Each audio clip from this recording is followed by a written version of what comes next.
Welcome to the Black Doctor Collective podcast. We as Black doctors are in a unique position. We can change our communities, healthcare, and the world. Of course, we start by changing the way we see and value ourselves. I'm your host, Dr. Shanika Horn, pediatrician and physician coach, travel extraordinaire. I am so happy to have you here and listening. So let's get into it.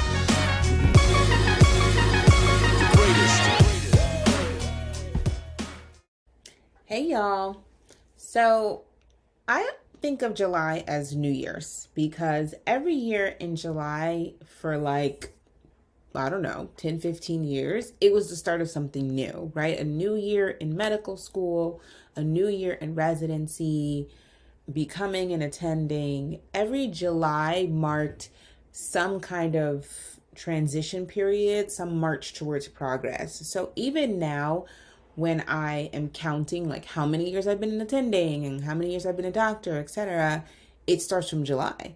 So I wanted to do an episode on transitioning from one mindset to another, not necessarily just for trainees who are transitioning from, being in this study mode into being an attending, but also within being an attending, right? There's a certain mindset about being an attending. And I think that even though a lot of us make a physical transition from being a trainee to being an attending, we don't do it in our minds.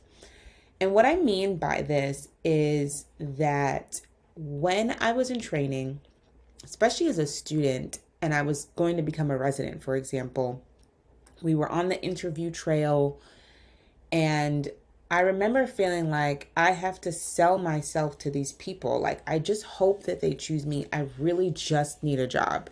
When it comes to residency, you're like, I just need a residency placement. Someone just needs to pick me. And so I went into every interview with a pick me attitude. And that definitely transitioned into fellowship, right? I just wanted someone to pick me. Just give me a job. I think I was too burnt out at the end of fellowship for that to apply for when I became an attending. But I think that this is a very pervasive attitude amongst attendings, even applying for jobs, whether it's your first job or your second job. There's still very much a pick me. I'm just so grateful to have a job that is pervasive throughout medicine. And this has the potential to negatively impact your career. So I want to talk about it from that lens because I think so many of us are being reactive. We're waiting to be chosen. We're waiting for accolades. We're waiting for recognition. And in actuality, we really need to be proactive. I think also this is why residency sucks, right? It's like you just go in and you feel like, I'm so glad someone chose me. I just need to prove myself. Until you work hard and you hope for recognition, except that nobody's really monitoring you. No one's really checking for you unless you're doing a bad job or unless you're not doing what they expect you to do. They really literally just want you to show up and do what you're supposed to do. And they don't necessarily always want to contribute to your progress, right? To contribute to your personal development. Sometimes you find that there's a lot of attendings in your residency programs that are just get the work done, right? And so I think a lot of us are searching for recognition and fulfillment and validation from other people, and there's not really a reward. Okay, I probably should have closed my windows for this recording. I live in New York. Someone's honking. I mean, that's like a status quo, so just ignore the background noise if you can hear it. But the whole time you're working, whether you're a trainee or you're attending, a lot of the attitude is just don't get fired, right? So this episode is for you if you feel like you are that person that is really grateful that you have been chosen. You're grateful to just have a job, and you're trying to convince yourself that it's more important to go along and get along than it is to ask for what you want, or, you don't want to disrupt anything, right? You don't want to disturb the waters. Someone who is prone to just keeping their head down, this is an important episode for you. someone who wants people to like them. I mean, that's all of us. Let's be real. Like, we always want people to like us. That is a survival mechanism. No judgment here. That's just how we are. It's how we operate. But if you're worried about falling short or that someone's going to find you inadequate, like you have some tenets of imposter syndrome, you're not sure how you got chosen, why you're there. And so, even though things are not going the way you envisioned or the way you want them to go, you're really just sticking it through because you are convinced that you should be happy with this particular job. I find it also really common in academic institutions, especially ones that have a prestigious reputation or a name. People are much more likely to put up with their nonsense, honestly, because they're hoping that the prestige of the institution will look good on their resume and compensate for all the ways that they do not feel adequate. So if you have feelings of imposter syndrome, if you have a feeling of inadequacy, like you feel like you need to prove yourself, and then you're worried that other people are going to see that, oh, maybe you're not good at your job, or maybe your notes are not caught up, or maybe your notes are not of a certain quality or something. There's some doubt in your head that you're worried that other people will discover. Of course, your attitude is going to be gratitude that you have a job. And of course, you're going to spend a lot of time feeling very reactive, right? Not only are you reactive to just trying to prove yourself, you're always in this mode of trying to accommodate, or you're striving for perfectionism in a way that actually holds you back. Those are some of the actions that I see amongst doctors who are still in what I'm going to call for this episode the trainee mindset. The mindset that you have to be proving yourself all the time. I've talked about this in episodes before, but an example is one of the doctors I coach would volunteer for anything people asked her to do. Not necessarily volunteer. She would agree to things that people asked her to do. So, oh, you need another person on this research project? Okay. Oh, you need someone to do a presentation? Okay. You need someone to write up X, Y, and Z? Okay. She was agreeing to it because she wasn't really confident in why she had been chosen for that job. And so she felt like she needed to take every opportunity that was given to her to show why she should be chosen for that job. The problem is, of course, you end up overcommitting, you're spread too thin, you're unhappy because you're probably doing a lot of unpaid work outside of work if you're this person, right? And you can't keep up. And so eventually a ball will drop, and eventually someone will actually find you inadequate. So all of this work you're doing to prevent yourself from feeling inadequate, you end up actually putting yourself at risk for, right? I know doctors who are in that perfectionism cycle. They are so afraid that someone's going to read their note and find it lacking that they spend a lot of time correcting notes, writing really long notes, and then they're always behind on their notes. And so what ends up happening is that they become the doctor who has all these open charts. And so they get judged for being unable to adequately complete their charting when their whole goal was to complete their charting with such thoroughness that people would not find it lacking. But it becomes a quality and quantity issue where you're not able to keep up with the quantity of notes because you're trying to make sure that the quality of the ones you have done are so perfect, and it really holds you back. Again, this is a reaction, right? This is a reaction to your feelings of inadequacy at work, right? This feeling of, I'm just so glad to be here. I am so glad to have a job. And all of that comes from being beaten down in training. In training, you are basically a cog in the wheel, especially as a resident. We're like underpaid, you're overworked. If you get sick, yeah, there's someone else that's just going to have to fill in the gap, right? Like, how many times did I get called to cover something just because someone was out sick or someone went on maternity leave? It was like we were replaceable in that way, and we were just shoved in regardless as to what was going on with us personally to make sure that the hospital stayed functioning. And that attitude wears you down after a while. At some point, you really do internalize this feeling of being a cog in the wheel. And so the environment, your personal doubts, how other people are perceiving you based on your actions, all of these things contribute to this idea that you should just be excited to be chosen by a job.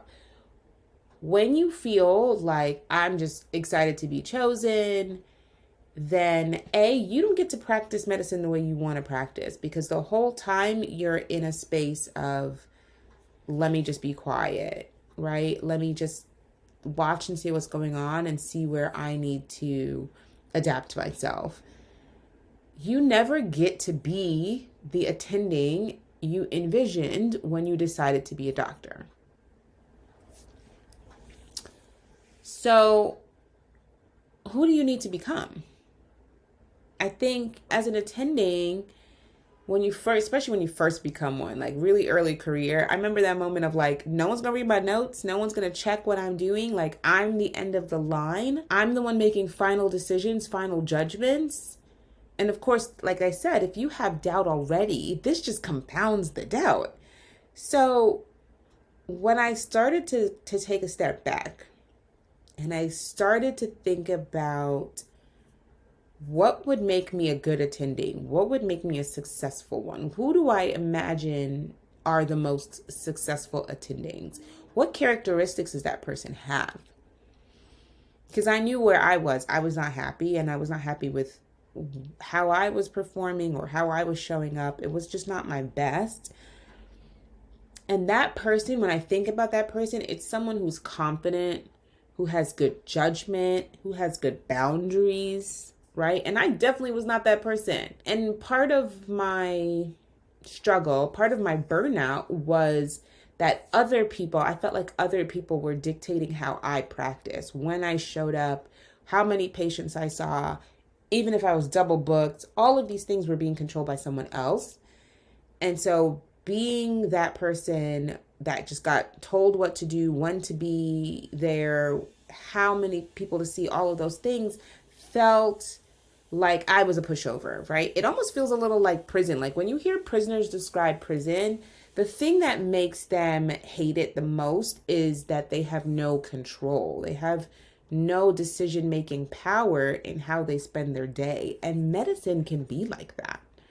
Of course, you can choose not to practice, but most of us worked really hard and accumulated a large amount of debt in order to be there. And so it does feel disempowering if we don't get to make any of those decisions. So the way I shifted out of this mindset was twofold. One, I had to decide to recognize my own value, right? Really examine what I do well, what I bring to a job, not just what they think I do well, but what I know I do well, right? Like I am a riot at work, right? I come in, I have good spirits for the most part. I get along with the staff. I'm really good at creating calm and chaos. So even if it's interpersonal stuff between other staff members, I'm really good at that. I'm really good at solution finding, problem solving. So if I'm on a team, that team tends to be more cohesive. That's not a skill you put on a resume, but let me tell you, it's a skill, right? So I think, sitting back and having time, this was during my time off. I took time off after fellowship, but part of what I did during that time frame, and I didn't know I was self-coaching at the time, right? I just was thinking and spending time thinking, which I hadn't had any time to do. But if you make time to think, you will discover things about yourself. And part of what my discovery was all of the strengths I had. And when I started working again clinically, I was acutely aware of what my strengths were, and I was really paying attention to what they were in the job environment. So I was able to discern things that I do really, really well. And then the other part was identifying that when I give in, it's actually harmful to me, harmful to the patients. Honestly, it's harmful to the entire system of medicine. So in general, if I am pushing myself to do what I know I don't have time to do, or I'm not physically well to do, that means that someone somewhere is getting the short end of the stick, usually a patient. So if I allow myself to be double booked, that means somebody's not getting their time allotment. I'm rushing. Maybe I'm distracted by the fact that I'm rushing. Maybe I'm resentful that I have to do this. And so in my head, there's another running conversation about why I'm in this scenario, right? So now I'm distracted by all of the things, the time factor, the fact that I don't have autonomy.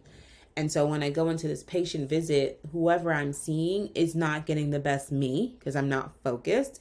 And also, they're not even getting their time allotment.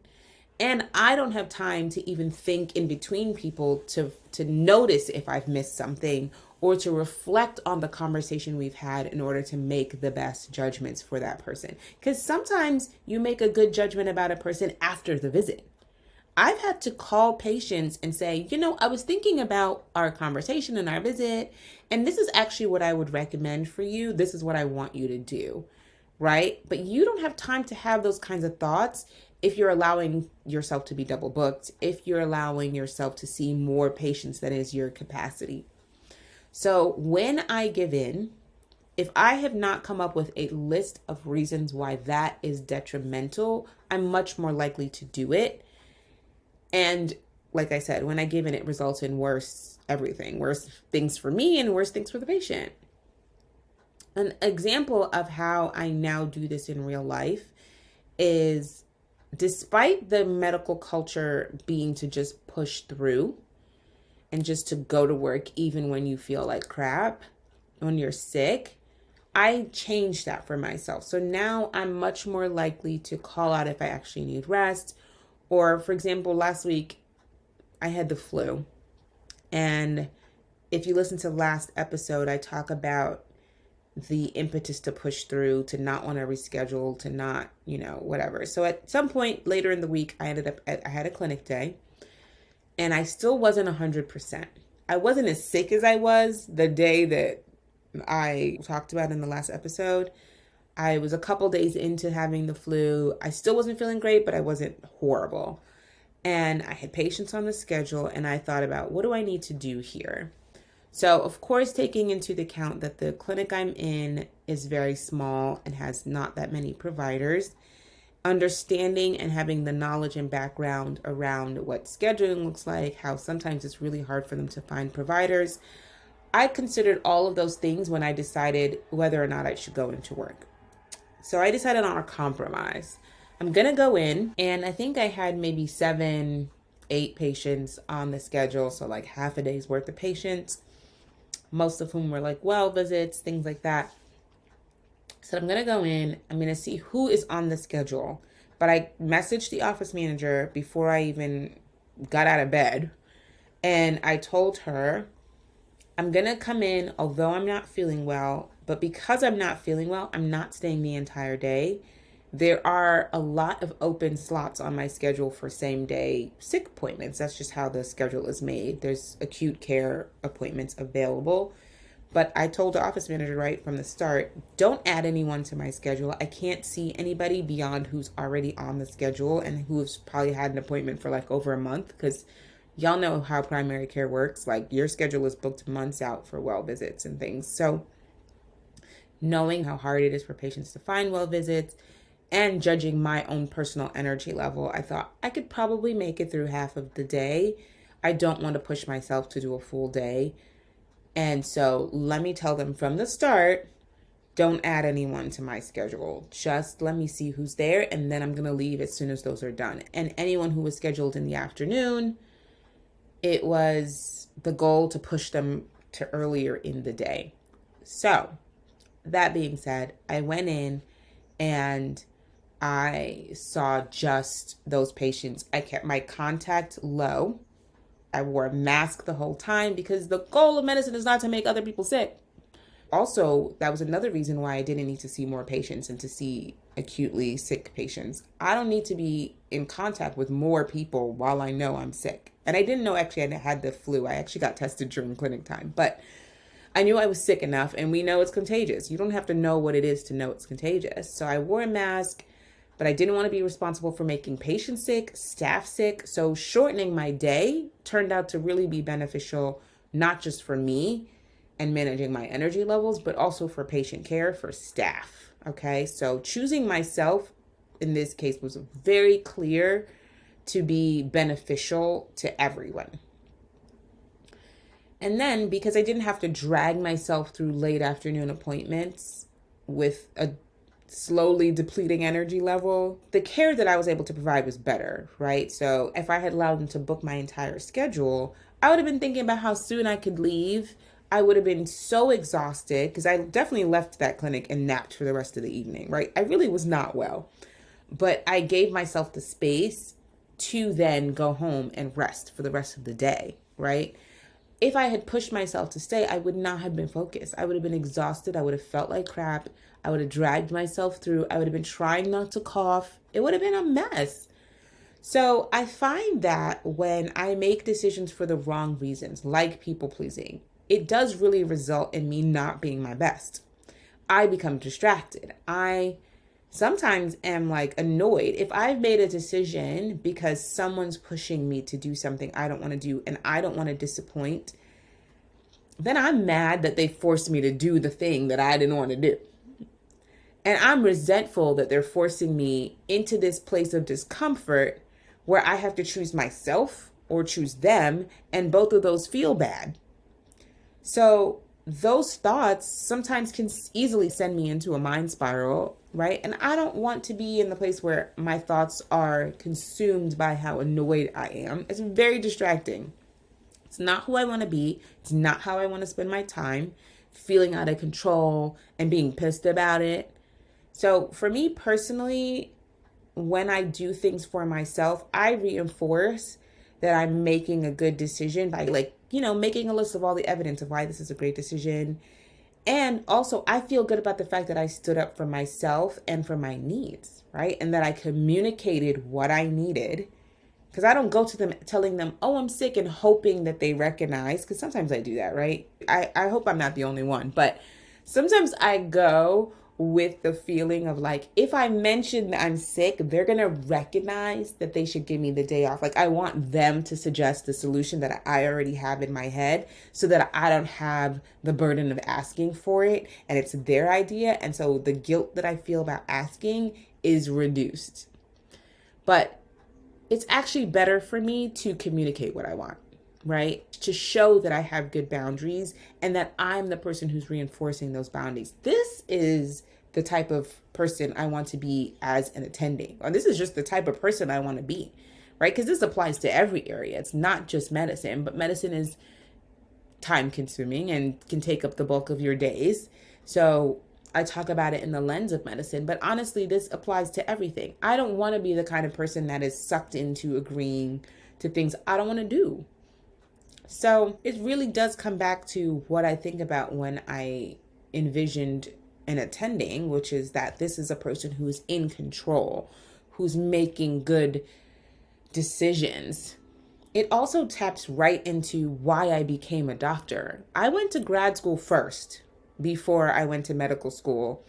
I changed my major twice in college. I went in as pre-med, changed it to pre-physical therapy, changed it back to pre-med.